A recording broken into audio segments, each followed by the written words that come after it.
All right, now hear me out. Hear me out. Don't hit the dislike button just yet. But yes, the finale, episode 13 of Heavenly Delusion.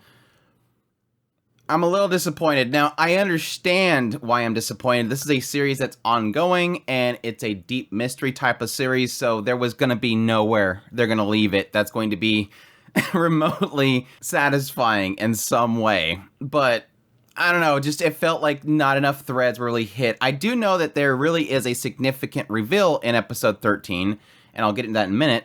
But for the most part, a lot of the threads just felt so unsatisfying. There was, yeah, granted, I wanted Robin dead. Let's be perfectly clear. Yes, everybody wanted Robin dead. That's a given. But there's a sign that he maybe is. I don't know. It's not completely clear as to what exactly happened to Robin, but I would be more happy that if something did happen to Robin, that we got the yes then, and not maybe in the following points of the manga, or a season 2 in 15 years, because apparently there's not enough for a season 2.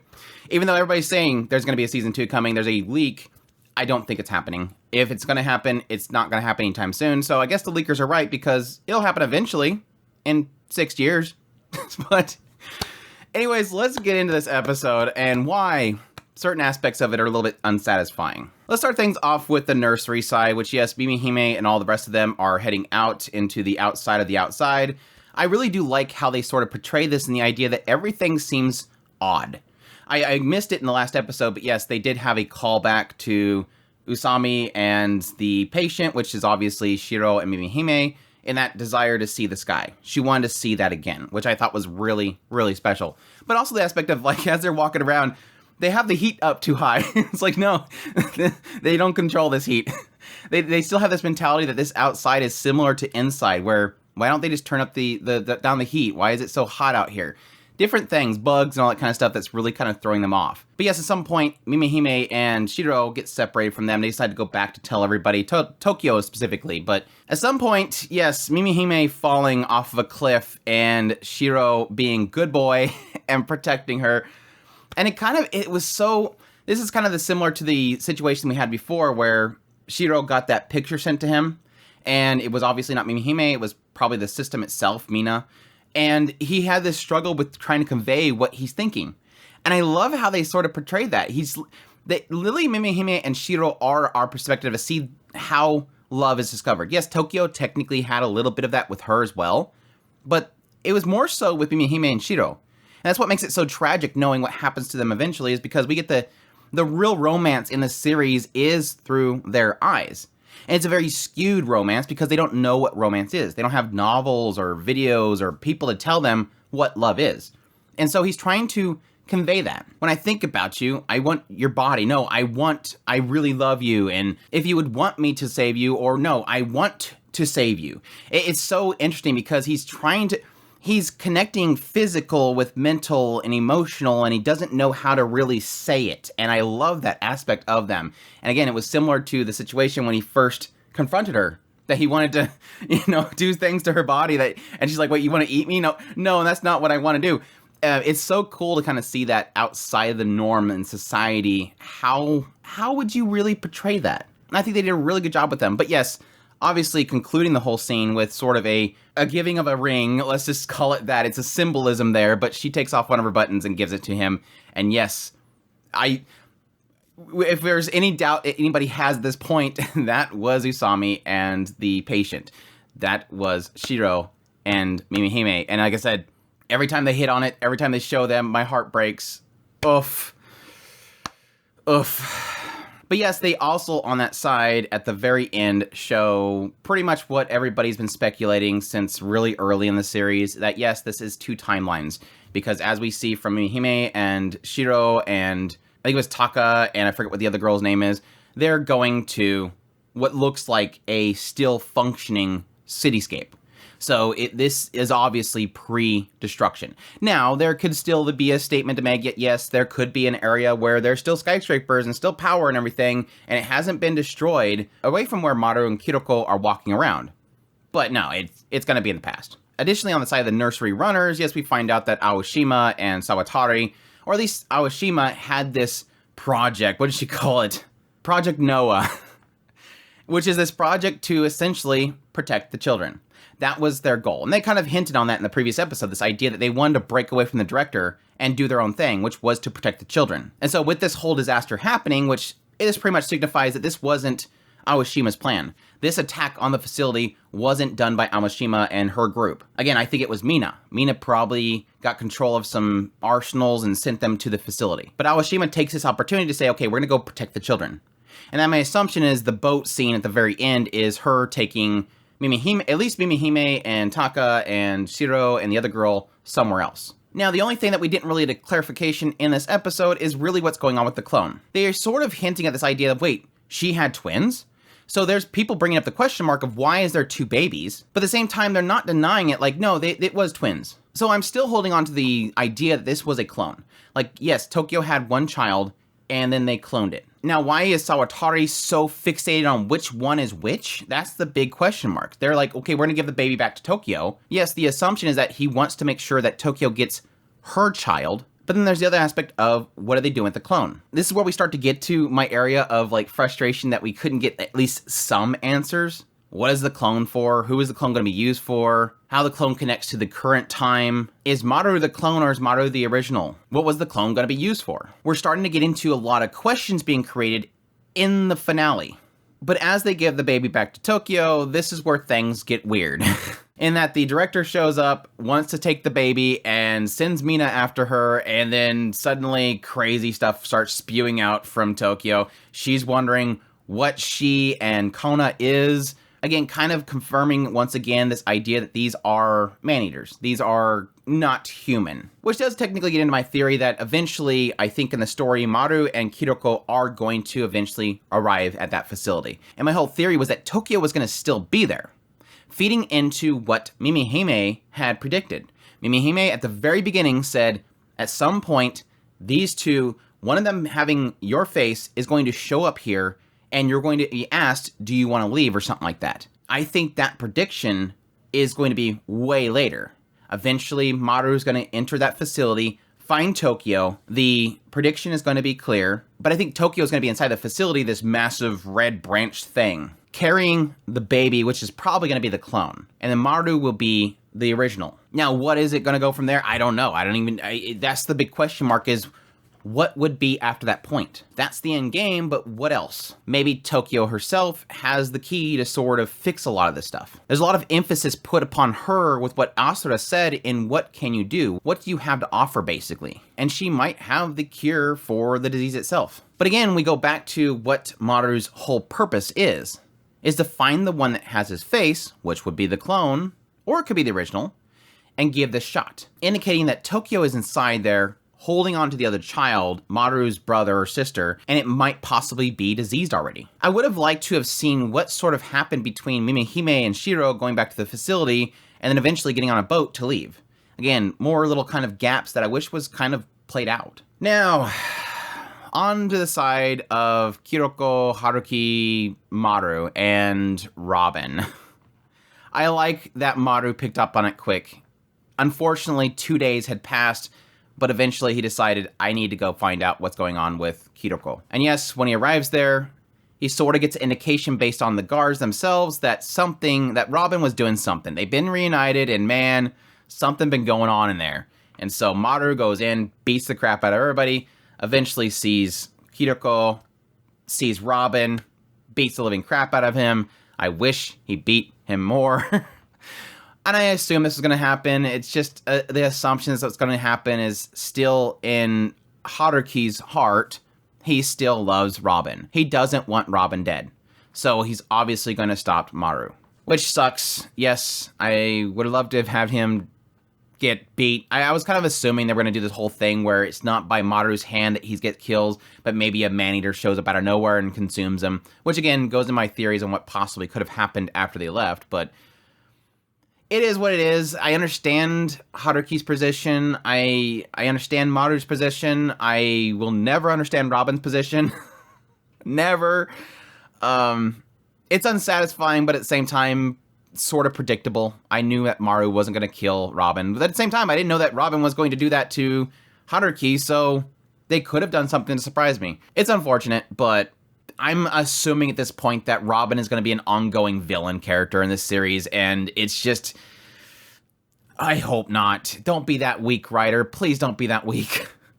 The cackling Robin guy that shows up and says that he's going to take Haruki away again, and then Maru's got to fight against him. Anyways, but the follow-up scene is where I think most of my problems with this episode comes from, is because I don't feel like it was a very satisfying scene.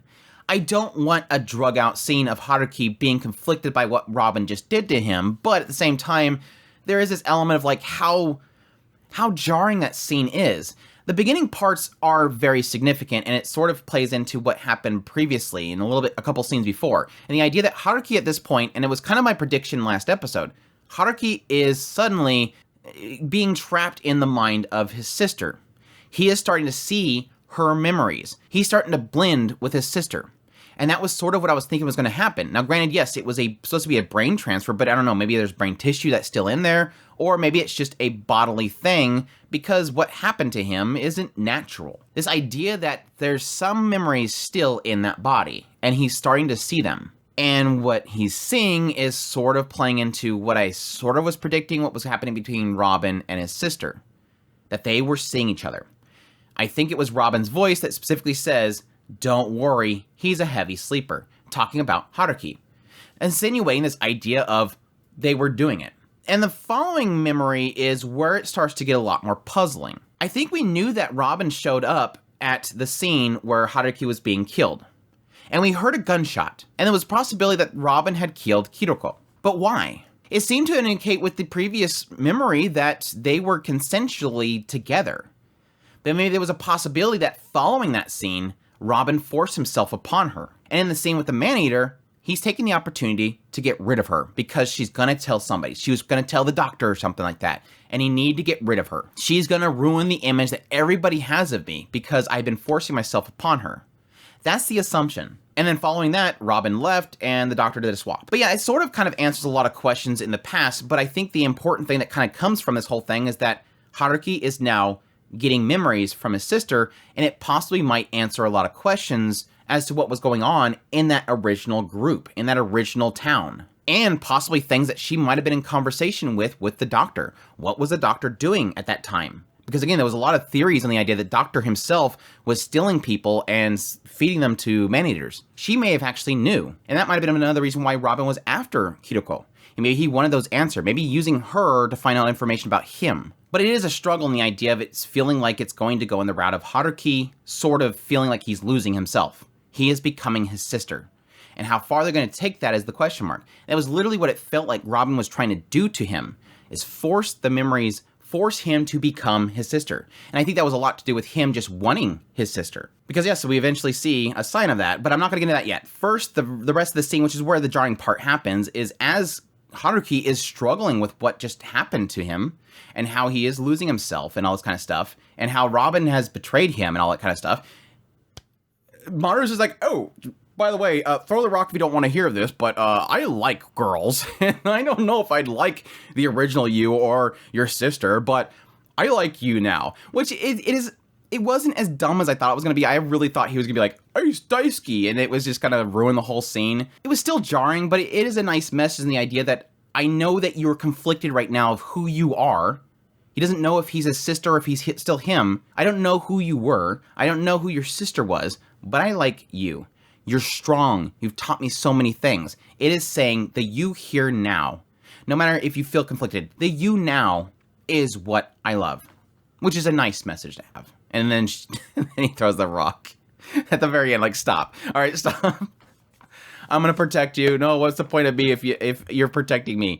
It was a cute end to the scene, and it does kind of feel like it sort of allows the after scene with, all right, let's go. I can't be depressed forever. Let's move on. It does help that push to move forward. Not that I think that Haruki's fixed, like, boop, okay, everything's good now. I don't care what happened with Robin. Let's move on. It is a move forward thing, though. And yes, the final scene, which I think is the big telling aspect of Robin himself, is it looks like this ministry group goes to the facility. Everybody's gone. They're looking around. They can't find Robin or anybody. The blood's still there, but everybody's gone. Which again kind of hints at the idea there's a possibility that a man-eater came there and consumed everybody. Or just that Robin, having gotten beat up for some reason, decides to leave. I don't know why that would be the case. I don't know why everybody in the facility would just up and leave and nobody says anything. It really does indicate this idea of eraser. And an eraser would have to happen by, something showing up and taking everybody out, consuming all the bodies without a word to anybody else. I don't think this is Robin getting up and leaving. He's built too much here. Now, if Robin is fully dead or if he's just captured by a man-eater and taken off somewhere, that's the big question mark. And again, I'm assuming later on we'll run into a man-eater that has Robin hanging out of it and going, "Oh, I'm the big bad guy." I know he's coming back. But yes, the big shocker moment here is they eventually go to the door that Robin was trying to get into when Maru was chasing him down.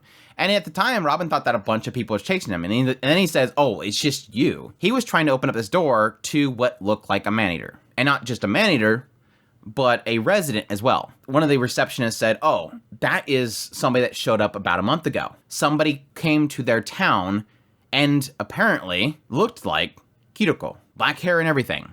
And I think that Robin seen that resident and said, "Ooh, you look close to the person that I'm in love with.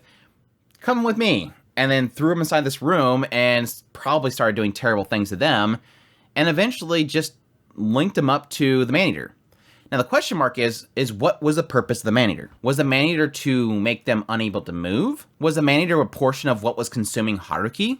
Maybe it had some of the memories of Kiriko? My assumption is that this man-eater has the brain of the sister. That he wanted to keep her around so much that he found that brain and somehow kept it alive by putting it into a man-eater. And there's a possibility that whatever's linked to it, which is this resident that showed up randomly out of nowhere that he captured, whatever's linked to it possibly could have her memories, and then he's been doing terrible things to it. Which that is, like, if you thought last episode was messed up, if that theory is correct, I mean, I don't doubt it. It is extremely messed up. But I can see Robin doing that. Or it could just be simply the idea that he needed some way of keeping somebody still, and he's been partially feeding it to the man-eater. But the connection I'm trying to make is, what was the point of the man-eater? If he just wanted somebody that looked like her, he could just lock that girl up. But he also was locking them up with a man-eater. I don't know. That's unfortunately another big massive question being created without an answer that we will ever get for a long time if you're an anime only. Again, it sort of plays into my frustration at the very beginning of this video. This is similar to a Wonder Egg priority situation where we're creating a whole bunch of questions at the very end of the season and no idea if there's going to be a sequel, which based on what I'm hearing, we don't have enough for a sequel. So, see you in the manga, apparently. And yes, I realize I've been calling the sister Kiriko all this whole time. It's very difficult with these names. I know it's Haruki and Kiriko, and they go together to become Kiriko, so I don't need the comments. Anyways, that is the finale impressions of Heavenly Delusion. I thank everybody for joining me on a weekly basis as I did my episode-by-episode impressions. Besides my misgivings of the finale, overall, I absolutely love this series. I cannot express enough when a series has this many questions that you just love digging into and trying to figure out as it goes along. That is some of my favorite anime of all time.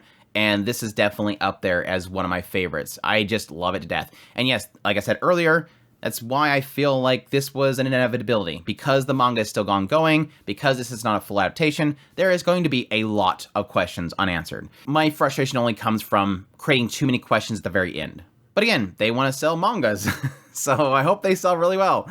But anyways, again, I thank you guys for joining me weekly. I will probably be doing a review of this show eventually, so if you're not already subscribed to the channel, make sure that subscribe button. It will be a spoiler-free review, so don't expect too much talking in there about crazy theories and stuff like that, but just my overall thoughts of the series. Additionally, make sure to stick around. I'll be going through some other finales for the season itself, doing some reviews, and yes, going into the summer season, I'll be doing first impressions of every show of the season itself. So if you don't have time to watch everything, you can check out my videos, get an idea what they're about, and if it's something you want to check out. But I greatly appreciate you guys dropping by, and for all those that support the channel, I have a Patreon link, a tips link, super thanks, and membership button down below. I greatly appreciate y'all, and y'all take care.